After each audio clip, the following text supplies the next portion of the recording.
Hello and welcome to UK Supercross 2000. You join us this week at the West Point Arena in Exeter for round 4 of the 125cc British Supercross Championship. Coming up in today's programme, we look back at the battle so far. We check out race day for 2 contenders, and of course we've got all the action from the early rounds here at Exeter. The last time we saw the 125 riders after round 2, the championship tables looked like this. Just 2 points separated Denmark's Brian Jorgensen from Britain's Stephen Sword. With a win apiece, it could hardly be tighter at the top of the table. Below them, Glenn Phillips is packing a couple of decent results to give him third, but threatening hard was the new Kawasaki signing, Swiss rider Philippe de Pasquier, and below him, defending UK Supercross champion Billy Mackenzie, who still looks capable of striking at the top.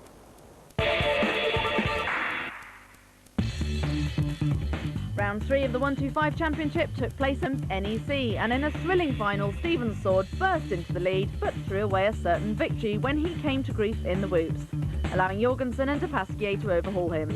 Sword fought back to second, but couldn't catch Jorgensen, who took the victory and the championship points.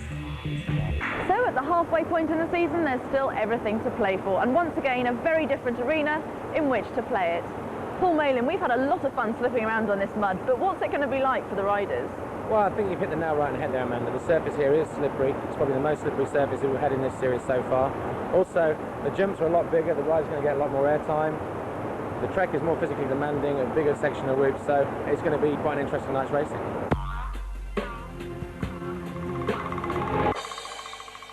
By the end of our series, over 250 riders will have competed in UK Supercross 2000, and they range from the factory-supported professionals with mega budgets to those who are struggling to do it on their own. We caught up with 2 of the riders as they prepared for this weekend in Exeter.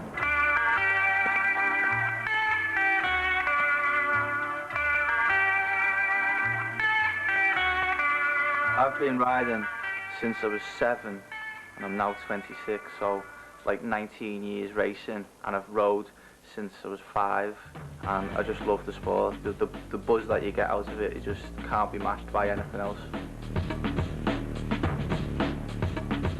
With Brian, you know, I'm not jealous of him because he works hard for what he's get, but at the end of the day you've got to be in the right place at the right time. Danny's not actually part of a big team. He's known as a privateer. The last couple of years since I've known him, he's had to actually fund himself. This weekend, the Visa card will be taking a bit of a hammering, but you know, I've got a few friends at the racing who help out financially, sponsors, and I'm really grateful to those friends who can help out like that. I'm going to be sleeping in the back of the van, nice and luxurious, but it's all I can afford. Can't afford a big motorhome.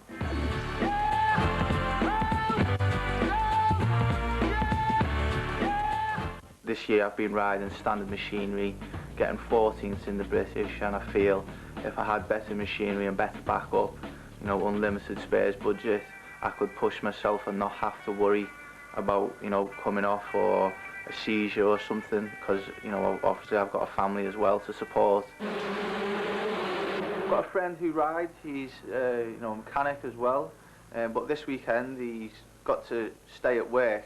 They forced him to stay, so unfortunately I've been dropped right in it. Got a nice 5-hour drive ahead of us. It's currently 5 o'clock, so you know we're going to get there 10, 11 o'clock at night. So we'll get loaded up and get on our way. And that's it. We're ready to go.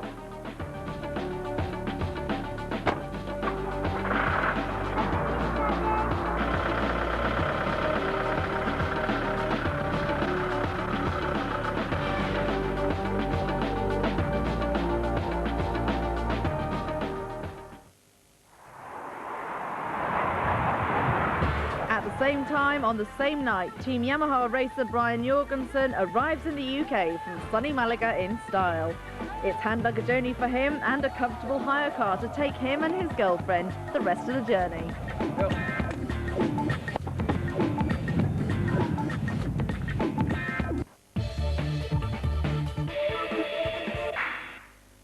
Round 4 of the 125 Championships got off to an electric start as Heat 1 got underway. Gareth Davis, riding number 49, narrowly took the whole shot ahead of Danny Tollett, riding 48. But Tollett wouldn't let it lie and pursued Davis relentlessly around the circuit.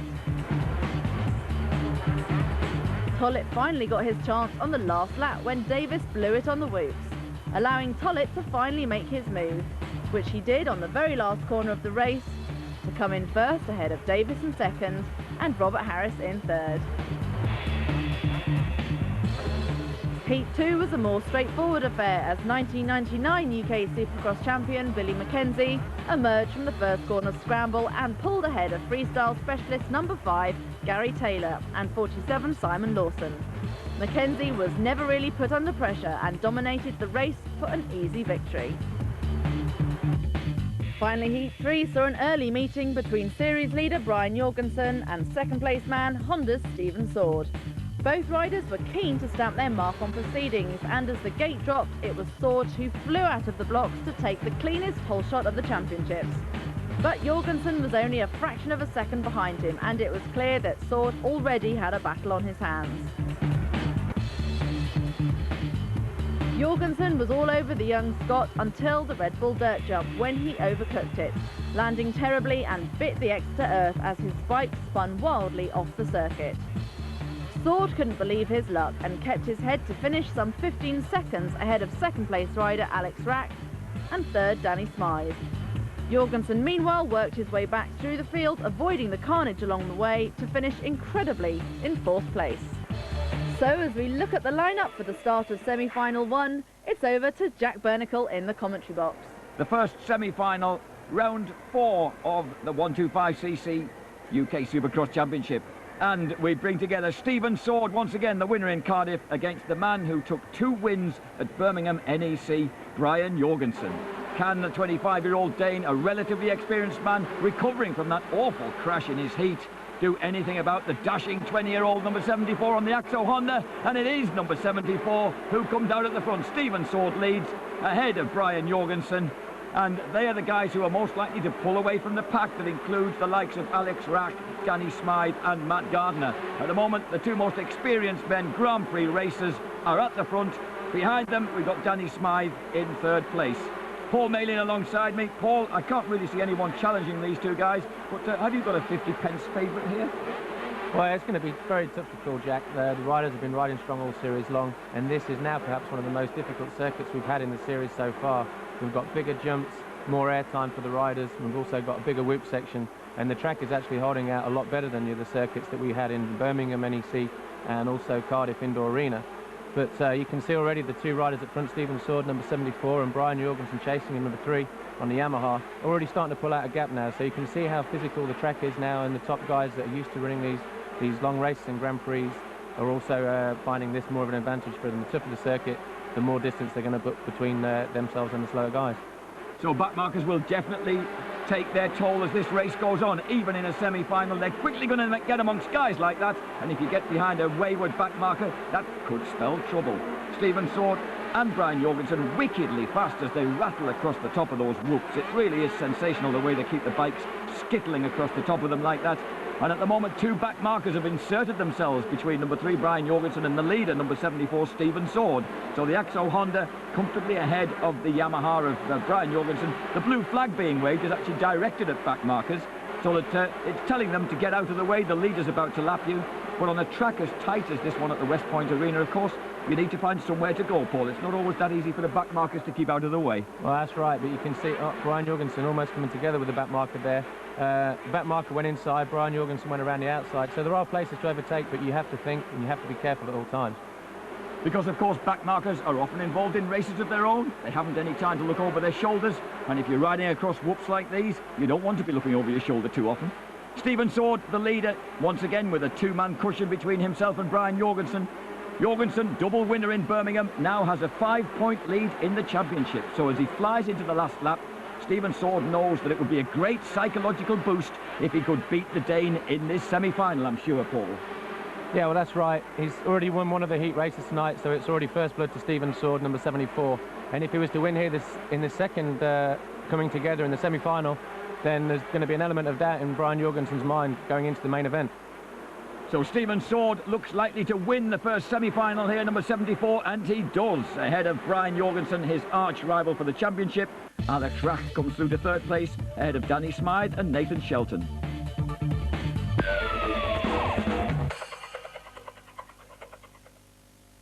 Coming up after the break, we've got all the action from the Red Bull Dirt Jump. We catch up with Brian and Danny, and of course there's the finals of the 125cc UK Supercross Championship.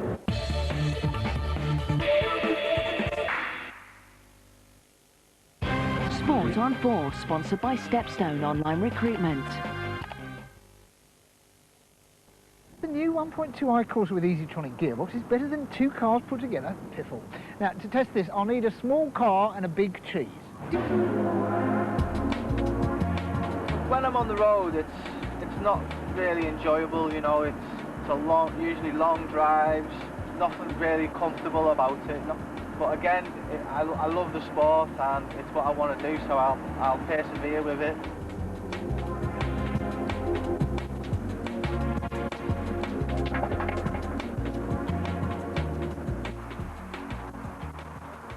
Just getting some fuel for the bike. Obviously Brian won't have to do this, he'll have his proper race fuel, VP race fuel or something or other. But we'll get ours now. Just normal pump fuel. Nothing special about it. Brian will probably be watching TV in the hotel or something.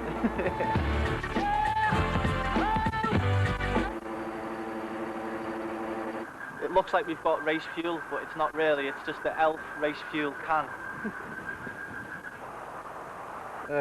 Bit of tea, bit of sandwiches. Obviously not the same as Brian. He's probably having a nice 3-course meal or something.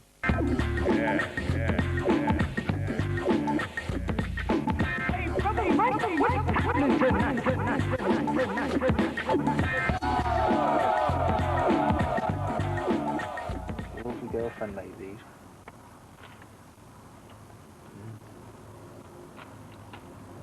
Nice and healthy.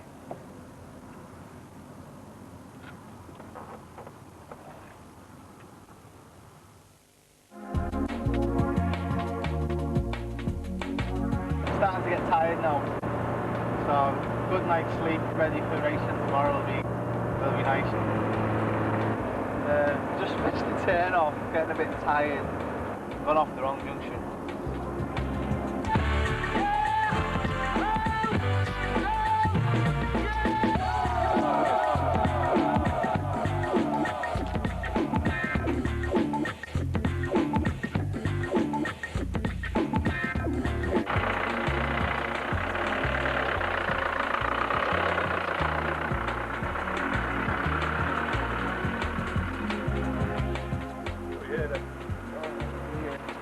Eventually.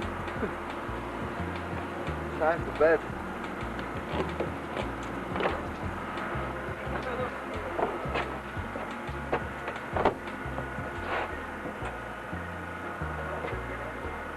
Quickly.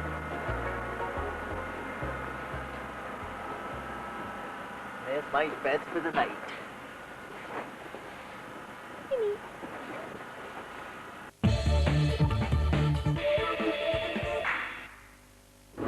Once again, it's time for the big air specialists to do their stuff. So far this series, we've seen some spectacular displays of free riding. So hold on to your seats for the Red Bull Dirt Jump. The freestyle contest is always popular with the crowds as 3 riders show off their moves to impress the fans. First up here in Exeter was Gary Taylor, riding plate number 5. He tried to get a few bonus points by stirring up the audience, but his first move was worth it, a Superman. Not the most extended version of this popular jump, but Gary was probably saving himself for the racing later in the evening. Next up, it was a turn of 666. Chris Brock, a crowd favourite, he manages to combine skill and showmanship in his moves. Lining himself up on the ramp, he went for a steriliser, but disaster struck as he bounced out on the landing and hit the dirt. Well, it doesn't seem to matter how Chris lands them, the crowd love him all the same. Let's see that again.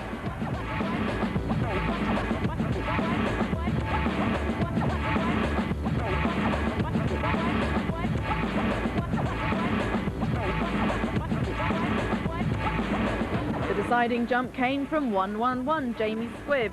He's also an experienced freestyler and pulled off an Indian seat grab. Moving back off his seat, grabbing it with one hand and twisting his legs. The crowd went wild. And just to guarantee the win, he also gave away his lucky gloves.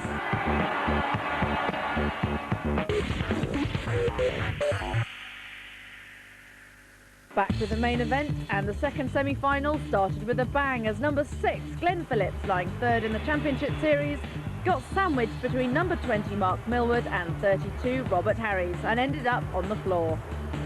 Meanwhile, in a rerun of Heat 1, young Scot Billy Mackenzie had sped into the hole shot ahead of 47 Simon Lawson.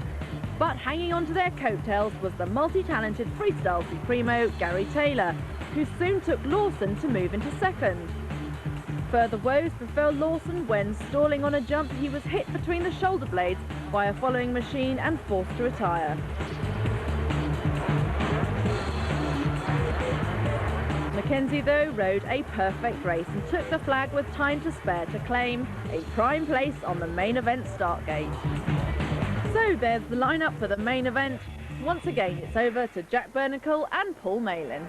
The main event, round 4 here at Exeter of the 125cc UK Supercross Championship Series, and in the green corner, Brian Jorgensen, 25-year-old Dane, leading the championship by 5 points. He lines up alongside the man in yellow, number 74, Stephen Sword, on the Axo Honda. And it's the Honda that gets the jump, and Sword is on the inside and in the lead as number 9, Nathan Shelton, goes down in the first turn. But Sword has the lead ahead of Billy Mackenzie and Ricky Higgs. And Jorgensen is right downfield in 6th place with a lot of work to do. Swordy exits the bermed right-hander over the Red Bull jump, and Ricky Higgs in 2nd place. Oof. And that was an attempted block pass by Billy Mackenzie. Didn't quite work. He stays in 3rd place. Brian Jorgensen desperately trying to make up ground. He cuts through into 5th place. He's got Gary Taylor ahead of him, number 5. He leaps past Taylor, cuts inside him there, and that means he's through into 4th place. Jorgensen, a lot of ground to make up. Billy Mackenzie gets round Ricky Higgs. What a neat move by him. And here comes Jorgensen. The perfect block pass on Higgs takes him through into 3rd place. So Jorgensen really has got the bit between his teeth. He's looking to catch that man, number 74, Stephen Sword, but he couldn't do it in the semi, and he's got Billy Mackenzie to contend with this time around. Billy Mackenzie, of course, is his Yamaha teammate. 50 pence worth. Who's it on, Paul? Well, it's going to be one hell of a main event for sure. Stephen Sword, he's won both of his heat and his semi-final this evening, as has Billy Mackenzie, number 1. And Brian Jorgensen, he has a 5-point lead in the championship right now, so he wants to close down Billy Mackenzie, his teammate, and also take the lead back from Stephen Sword to increase his points lead in the series, but it's not going to be easy, that's for sure. Especially with people like Paul Tett and other back markers littered around the track already. It's a tough one for them to contend with. The leaders have got to contend with not only the obstacles, not only the opposition, but also the back markers. He's closing down on his teammate, Billy Mackenzie. Oh, a perfect block pass once again. Teammates off the track, perhaps, not on it. Yeah, exactly the same move as Brian Jorgensen pulled on Ricky Higgs a lap earlier, so he's really got the bit between his teeth now, and he's really going to start driving forward if he wants to try and catch Stephen Sword, number 74. As I said earlier, he didn't manage to do that in the semi, but this is when the points are really up for grabs. 20 points for a race win, 17 for second, 15 for third. So Brian Jorgensen, he desperately wants to win this race just as much as that man Stephen Sword, number 74 at the front, wants to win it because he needs to haul points back. Number 6, Glenn Phillips, already coming up to be lapped, and he lies 3rd in the championship, the Welshman. So a bad night for him here in Exeter. Jorgensen still in 2nd place, hasn't managed to close the gap yet. Every millimetre will be precious for him. Now, here is Stephen Sword coming up to lap Phillips, but getting himself just... Oh, and he's cased the double. And Stephen Sword got into an awful mess there, nearly ran off the track, and Brian Jorgensen is suddenly only 4 or 5 back lengths behind, and we really have a race on. Stephen Sword on the right, Brian Jorgensen on the left, suddenly sniffing blood. He's got his quarry right there in front of him. Stephen Sword getting slightly ragged, can't get past these back markers. He needs to get through there and make space for himself. He glances anxiously over his left shoulder, and sure enough, Brian Jorgensen on the Yamaha is right there. Yeah, he's starting to get a little bit panicky now, Stephen Sword. He knows Brian Jorgensen's right there threatening, so... And here comes Jorgensen up the inside, and he's got past Stephen Sword. He's got past Alec Rach, number 51. Oh, what a neat pass. He takes the lead. Oh, and Sordy's just gone straight across the track and taken him out. What a savage move. Billy Mackenzie goes through to take the lead. And Ricky Higgs second. Gary Taylor in third place. The whole complexion of the race has changed. Billy Mackenzie is in the lead. Poor Malin. I've rarely seen such a shocking move as that on a racetrack. Well, I don't know. I don't really know where Stephen was coming from. It was very blatant from where I was sat. You can see Brian just took him for the lead there, but Stephen Sword just comes in on the inside and slams him into the outside line there, takes him and himself down, almost heads on there with Alex Rack, and I really don't know what to say. Some people may say it was a racing incident, a 50-50 thing, but I don't know. That's more like a 99-1 against Stephen Sword there, Jack. It certainly was, and Brian Jorgensen thankfully still in one piece. And all change at the front. Here is Stephen Sword, now desperately trying to make up ground after felling himself and Yorgie. Number 1, Billy Mackenzie, is in the lead. The supine, 6-foot-tall, 16-year-old Scotsman leads ahead of number 5, Gary Taylor. And look at Stephen Sword plummeting past number 15. That's Ricky Higgs, pushed back to 4th place. So Swordy is still in the hunt. And Billy Mackenzie already showboating with 2 laps to go ahead of number 5, Gary Taylor. And Swordy all over the place ahead of Ricky Higgs, really getting himself. I think the red mist has come down in Sword's visor, and he's just desperate to make up points.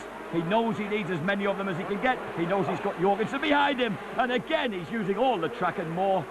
And Stephen Sword, he's got to stay on board, Paul. Well, that's it. It just goes to show how strong these riders are and how much they both want to win the race, Brian. Oh, the yellow flag's out, and it looks as if the leader, Billy Mackenzie, has fallen foul of 2 back markers. There he is. Mackenzie's down in the middle of the 2 back markers, and suddenly Gary Taylor, number 5, is in the lead, ahead of number 74, Stephen Sword. And I just wondered if Mackenzie was showboating too soon at the start of the penultimate lap.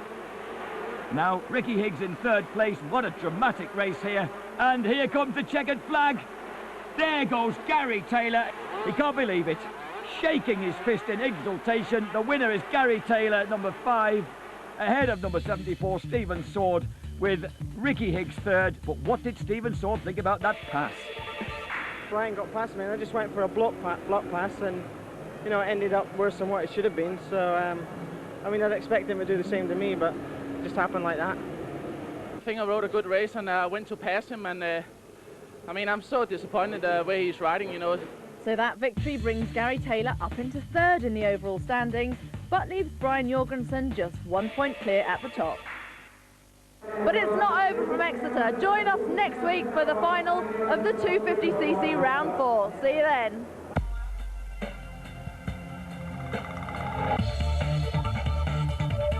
And all of that will be next week at the same time, 11:30.